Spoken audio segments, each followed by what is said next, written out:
Kami dari kelompok remedial akan menjelaskan tentang sistem pada manusia, koordinasi. Pertama saya Alif akan menjelaskan tentang sel saraf.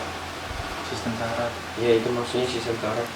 Kedua, saya Ferian akan menjelaskan tentang sistem hormon pada manusia. Dan terakhir saya akan menjelaskan tentang sistem indera pada manusia. Selamat menikmati. Sistem saraf. Sistem saraf berfungsi untuk mengatur penerimaan, penghantaran, dan respon terhadap rangsangan yang diterima dari dalam tubuh maupun dari luar tubuh. Struktur saraf. Sistem saraf pada manusia terdiri dari sel saraf yang biasa disebut dengan neuron dan sel glia. Sel saraf atau neuron merupakan unit terkecil penyusun sistem saraf. Adalah sel saraf atau bisa juga disebut neuron. Sel saraf adalah sebuah sel yang berfungsi untuk menghantarkan impuls. Setiap satu sel saraf atau neuron terdiri atas 3 bagian utama, yang berupa badan sel saraf, dendrit, dan akson. Dendrit adalah serabut sel saraf pendek dan bercabang-cabang. Dendrit merupakan perluasan dari badan sel. Dendrit berfungsi untuk menerima dan menghantarkan rangsangan ke badan sel. Badan sel adalah bagian yang paling besar dari sel saraf. Badan sel berfungsi untuk menerima rangsangan dari dendrit dan meneruskannya ke akson. Nukleus adalah inti sel saraf yang berfungsi sebagai pengatur kegiatan sel saraf. Neurit atau akson adalah tonjolan sitoplasma yang panjang, berfungsi untuk menjalankan impuls saraf meninggalkan badan sel saraf ke neuron atau jaringan lainnya. Selubung mielin adalah sebuah selaput yang banyak mengandung lemak yang berfungsi untuk melindungi akson dari kerusakan. Selubung mielin bersegmen-segmen. Lekukan di antara dua segmen tersebut disebut nodus Ranvier. Sel Schwann adalah jaringan yang membantu menyediakan makanan untuk neurit dan membantu regenerasi neurit. Nodus Ranvier berfungsi untuk mempercepat transmisi impuls saraf. Sinapsis adalah pertemuan antara ujung dendrit di sel saraf satu dan ujung dendrit di sel saraf lainnya. Menurut fungsinya, ada 3 jenis sel saraf, yaitu sel saraf sensorik adalah sel saraf yang mempunyai fungsi penerima rangsangan yang datang kepada tubuh atau panca indera, dirubah menjadi rangsangan saraf, dan meneruskannya ke otak. Badan sel saraf ini bergerombol membentuk ganglia, akson pendek, dan dendritnya panjang. Sel saraf motorik adalah sel saraf yang mempunyai fungsi untuk membawa impuls saraf dari pusat saraf dan sumsum tulang belakang menuju otot. Sel saraf ini mempunyai dendrit yang panjang dan akson yang panjang. Sel saraf penghubung adalah sel saraf yang banyak terdapat di dalam otak dan sumsum tulang belakang. Neuron tersebut berfungsi untuk menghubungkan atau meneruskan impuls dari sel saraf sensorik ke sel saraf motorik. Selain sel saraf, ada juga sel glia. Sel glia berfungsi untuk memberi nutrisi pada sel saraf. Macam-macam neuroglia diantaranya dendrosit, oligodendrosit, mikroglia, dan makroglia. Otak besar. Otak besar berwujud kenyal, lunak, dan banyak lipatan, serta berminyak. Otak besar dikelilingi oleh cairan cerebrospinal yang berfungsi memberi makan otak dan melindungi otak dari guncangan. Di dalam otak besar terdapat banyak pembuluh darah yang berfungsi memasok oksigen ke otak besar. Otak kecil. Otak kecil terletak di bagian belakang kepala dan dekat leher. Fungsi utama otak kecil adalah sebagai pusat koordinasi gerakan otot yang terjadi secara sadar, keseimbangan, dan posisi tubuh. Jika terjadi rangsangan yang membahayakan, gerakan sadar yang normal tidak mungkin dilaksanakan. Sumsum lanjutan atau sumsum sambung atau medulla oblongata terletak di persambungan antara otak dengan tulang belakang. Fungsi sumsum lanjutan adalah untuk mengatur suhu tubuh, kendali muntah, mengatur beberapa gerak refleks seperti batuk, bersin, dan berkedip, dan pusat pernafasan. Sumsum tulang belakang. Sumsum tulang belakang atau medulla spinalis berada di dalam tulang belakang. Sumsum tulang belakang terbagi menjadi 2 lapisan, yaitu lapisan luar yang berwarna putih dan lapisan dalam yang berwarna kelabu. Sumsum tulang belakang dilindungi oleh tulang belakang atau tulang punggung yang keras. Tulang punggung terdiri dari 33 ruas. Fungsi utamanya adalah sebagai pusat gerak refleks. Gerak refleks merupakan respon terhadap rangsangan yang sifatnya dapat membahayakan bagi tubuh. Ketika seseorang memegang benda panas tanpa menggunakan sarung tangan, reseptor sensorik yang ada di telapak tangan akan mengirimkan impuls ke sumsum tulang belakang. Kemudian impuls tersebut diteruskan oleh sel saraf penghubung ke saraf motorik. Setelah itu, sel saraf motorik akan memerintah otot tangan untuk bergerak. Ketika itu juga tanpa berpikir lebih dahulu, tangan akan terlepas dari benda yang panas. Gerak refleks tidak dikendalikan oleh otak, melainkan oleh sumsum tulang belakang. Namun gerakan yang terjadi secara refleks bukan berarti tidak diketahui oleh otak. Pada saat impuls diberikan oleh saraf penghubung ke saraf motorik, saat itu impuls diteruskan ke otak. Dengan cara itu, kita akan mengetahui apa yang terjadi. Lalu otak kita akan mencari cara untuk mengurangi rasa sakit tersebut. Tubuh manusia dibekali oleh 5 alat indera. Yang pertama indera penglihatan, kedua indera pendengaran, ketiga indera pembau, keempat indera pengacar, dan kelima indera peraba. Di sini saya akan membahas tentang fungsi alat indera tersebut dan mekanisme kerja dari kelima alat indera. Yang pertama indera penglihatan, yaitu mata. Mata adalah sistem optik yang memfokuskan berkas cahaya pada fotoreseptor dan mengubah energi cahaya menjadi impuls saraf. Lapisan pada bola mata ada sebagai berikut, yaitu lapisan luar ada sklera, yaitu bagian dinding mata yang tersusun dari jaringan ikat fibrosa berwarna putih, memberikan bentuk pada bola mata dan sebagai tempat perlekatan otot ekstrinsik. Ada juga koroid, bagian yang terpigmentasi, untuk mencegah refleksi internal berkas cahaya dan mengandung banyak pembuluh darah untuk memberikan nutrisi. Ada iris, bagian yang berwarna pada mata, terdiri atas jaringan ikat dan otot untuk mengendalikan diameter pupil. Pupil itu sendiri merupakan ruang terbuka yang bulat pada iris untuk dilalui cahaya.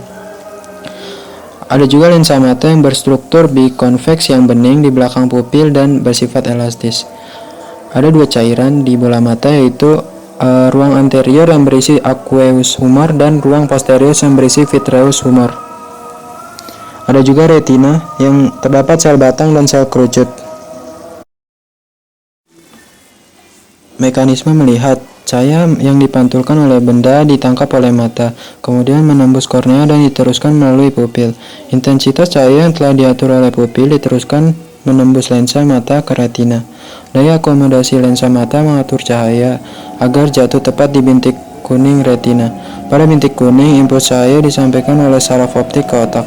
Cahaya yang disampaikan ke otak akan diinterpretasikan sehingga kita bisa mengetahui apa yang kita lihat. Kedua, itu adalah indera pendengaran yaitu telinga.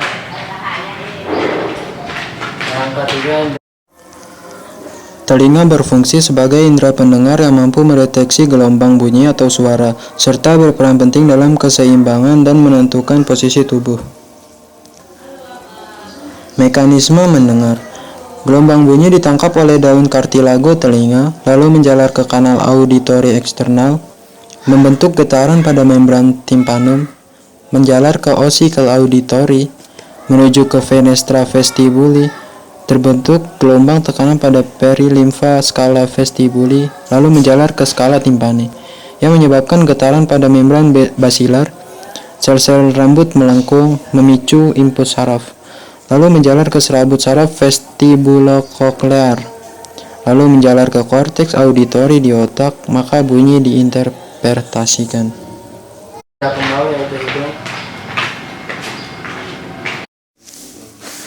Hidung sebagai indera pembau memiliki kemoreseptor olfaktori yang berfungsi menerima rangsangan berupa bau atau zat kimia yang berbentuk gas. Mekanisme hidung dalam mencium adalah gas masuk ke hidung, larut pada selaput mukosa, lalu merangsang silia sel reseptor, lalu rangsangan diteruskan ke otak untuk diolah, maka jenis bau dapat diketahui. Yang keempat ada indera pengacar yaitu lidah. Lidah sebagai indera pengecap memiliki kemoreseptor berupa kuncup pengecap. Kuncup pengecap terdapat pada papila lidah. Papila lidah dapat dibedakan menjadi 4 macam berdasarkan bentuknya, yaitu papila filiformis, papila fungiformis, papila circumvallata, dan papila foliata. Di lidah ada 4 macam pengecap. Pengecap rasa manis yang terdapat di bagian ujung lidah, pengecap rasa asin yang terdapat pada hampir seluruh area lidah, tetapi reseptor banyak terkumpul di bagian samping. Ada juga pengecap rasa asam terdapat di bagian samping lidah agak ke belakang, dan ada pengecap pahit terdapat di bagian belakang pangkal lidah. Kalinya ada indra peraba. Kulit sebagai indera peraba memiliki beberapa reseptor sensor untuk mentransduksi stimulus dari lingkungan menjadi impuls saraf. Ada 6 reseptor sensor pada kulit. Pertama, Pacini, yaitu mendeteksi tekanan yang dalam dan getaran. Ada Meissner, mendeteksi rangsangan berupa sentuhan. Cakra Merkel, mendeteksi sentuhan dan berbagai reseptor raba yang beradaptasi lambat. Lalu ada Ruffini sebagai reseptor tekanan dan tegangan di sekitar jaringan ikat. Ada Krause, mendeteksi tekanan sentuhan, kesadaran posisi dan gerakan. Lalu ada ujung sarang bebas, yaitu mendeteksi rasa nyeri, sentuhan ringan, dan suhu panas atau dingin. Hormon berasal dari kata homoin yang berarti memacu. Hormon dihasilkan oleh kelenjar buntu atau kelenjar endokrin. Kelenjar endokrin ada 7. Hormon berasal dari bahasa homoin yang berarti memacu. Hormon dihasilkan oleh kelenjar endokrin atau kelenjar buntu dan berfungsi untuk mengatur metabolisme, pertumbuhan, perkembangan, reproduksi, dan tingkah laku. Hormon dibutuhkan oleh tubuh dalam jumlah sedikit tetapi mempunyai pengaruh besar. Pada hakikatnya, hormon dan saraf memiliki persamaan tugas dalam pengaturan kegiatan-kegiatan tubuh. Perbedaannya meliputi kecepatan kerjanya, banyaknya organ tubuh yang dipengaruhi, kecepatan reaksi, dan sistem peredarannya. Hormon dihasilkan oleh kelenjar endokrin. Kelenjar endokrin tidak mempunyai saluran khusus sehingga juga disebut kelenjar buntu. Hormon dihasilkan oleh sel-sel kelenjar endokrin bila ada rangsangan saraf yang sesuai. Hormon diproduksi dalam jumlah yang sangat sedikit. Kemudian, hormon diangkut oleh darah menuju ke sel, jaringan, atau organ target. Pada organ target, hormon mempengaruhi aktivitas enzim khusus, sehingga dapat mengatur berbagai aktivitas tubuh seperti metabolisme, reproduksi, pertumbuhan, dan perkembangan. Kelenjar endokrin pada manusia meliputi kelenjar hipofisis, tiroid, paratiroid, kelenjar adrenal, kelenjar kelamin, dan pankreas. Yang pertama, kelenjar hipofisis. Kelenjar hipofisis terletak di dasar otak. Meskipun ukurannya kecil, kelenjar hipofisis berperan penting dalam sistem koordinasi tubuh. Kelenjar hipofisis mengekspresikan berbagai macam hormon yang mengatur berbagai kegiatan dalam tubuh. Kelenjar hipofisis terdiri atas 3 lobus, yaitu lobus anterior, intermediate, dan posterior. Ketiga lobus ini menghasilkan banyak hormon yang sangat penting bagi tubuh kita. Karena itu, kelenjar hipofisis disebut juga master of gland. Yang kedua adalah kelenjar tiroid. Kelenjar tiroid di leher bagian depan dan terdiri atas 2 lobus. Kelenjar tiroid mengekspresikan hormon tiroksin dan kalsitonin. Fungsi dari kedua hormon ini adalah, yang pertama, tiroksin, fungsinya adalah mengatur metabolisme tubuh. Yang kedua adalah kalsitonin, fungsinya adalah menurunkan kadar kalsium darah dengan cara meningkatkan penimbunan kalsium pada tulang keras, mengurangi pengambilan kalsium dalam usus, atau mengurangi pengambilan kalsium dalam ginjal. Dalam memproduksi tiroksin, kelenjar tiroid membutuhkan iodium. Kekurangan iodium dalam jangka waktu yang lama mengakibatkan pembesaran kelenjar. Yang ketiga adalah kelenjar paratiroid atau kelenjar anak gondok. Kelenjar paratiroid terletak di dekat kelenjar tiroid dan menghasilkan hormon paratiroid atau paratormon. Paratormon berperan untuk meningkatkan pengeluaran fosfor oleh ginjal dan meningkatkan penyerapan kalsium dari tulang. Yang keempat adalah kelenjar adrenal. Kelenjar adrenal berupa struktur kecil yang terletak di atas ginjal, sehingga disebut juga kelenjar anak ginjal. Kelenjar adrenal terdiri dari bagian luar dan bagian dalam. Bagian luar menghasilkan hormon kortison yang terdiri dari mineral kortikoid dan glukokortikoid. Mineral kortikoid berfungsi untuk membantu metabolisme garam, natrium, dan kalium, serta menjaga keseimbangan hormon kelamin. Glukokortikoid berfungsi membantu metabolisme karbohidrat. Kekurangan hormon kortison menyebabkan penyakit Addison yang ditandai dengan kelelahan, nafsu makan berkurang, mual, dan muntah-muntah. Bagian dalam menghasilkan hormon adrenalin. Hormon adrenalin mempengaruhi peningkatan denyut jantung, kecepatan pernapasan, dan meningkatkan tekanan darah. Adrenalin bersama insulin berpengaruh terhadap perubahan glikogen menjadi glukosa. Yang kelima adalah kelenjar pulau-pulau Langerhans. Kelenjar pulau-pulau Langerhans merupakan sekelompok sel yang terletak di dalam kelenjar pankreas. Hormon yang dihasilkan adalah insulin dan glukagon. Hormon insulin dan glukagon bekerja sama untuk mengatur kadar glukosa dalam darah. Bila kadar glukosa dalam darah tinggi, insulin diekspresikan sehingga glukosa diubah menjadi glikogen. Sebaliknya, jika kadar glukosa dalam darah turun, glukagon diekspresikan yang akan mengubah glikogen menjadi glukosa. Kekurangan hormon insulin akan menyebabkan penyakit diabetes mellitus yang ditandai dengan meningkatnya kadar glukosa dalam darah. Kelebihan glukosa akan dikeluarkan bersama urin. Tanda-tanda diabetes mellitus yaitu sering mengeluarkan urin dalam jumlah banyak, sering merasa haus dan lapar, serta badan terasa lemas. Yang keenam dan yang terakhir adalah kelenjar kelamin. Kelenjar kelamin terdiri atas testis sebagai kelenjar kelamin jantan dan ovarium sebagai kelenjar kelamin betina. Jadi testis dan ovarium mempunyai kegiatan endokrin selain fungsi utamanya untuk memproduksi sel-sel kelamin. Yang pertama, ovarium menghasilkan hormon estrogen dan progesteron. Sekresinya diatur oleh hormon yang dihasilkan kelenjar hipofisis. Estrogen berfungsi untuk menimbulkan dan mempertahankan tanda-tanda kelamin sekunder pada wanita, misalnya perkembangan pinggul, payudara, serta kulit menjadi halus. Progesteron berfungsi untuk mempersiapkan dinding uterus agar dapat menerima ovum yang sudah dibuahi. Yang kedua adalah testis, menghasilkan hormon testosteron yang berfungsi merangsang pematangan sperma atau spermatogenesis dan pembentukan tanda-tanda kelamin sekunder pada pria, misalnya pertumbuhan kumis, janggut, bulu dada, jakun, dan membesarnya suara. Sekresi hormon tersebut juga dirangsang oleh hormon yang dihasilkan oleh hipofisis.